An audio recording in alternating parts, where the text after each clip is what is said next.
আল্লাহর কাছে ক্ষমা চাও, দুনিয়াটা কিছুই না রে যুবক। ওই কবরে যাওয়ার পরে গুনাহগারের কবরের দুই পার্শ্বের মাটির চাপ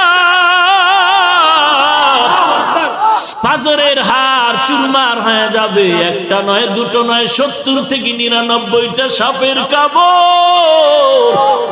কবরের ভিতরে জাহান্নামের আগুন।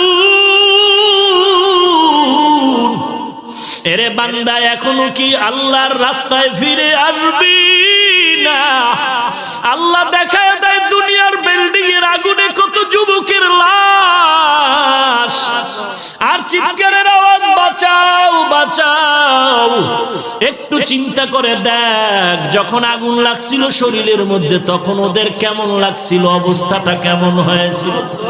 ওরা যখন আগুনের মধ্যে সবাই জানালা দিয়া হাত দিয়া কয়, কে আছো, আমাদের বাঁচাও।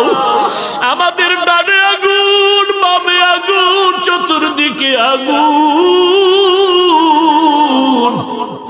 এই দুনিয়ার আগুন থেকে হাজার হাজার হাজার তাপের মাত্রার আগুন হবে জাহান্নামের আগুন। এরে যুবক, পায়ে হাত রেখে বলি, পাও দুটা আগাইয়া দাও।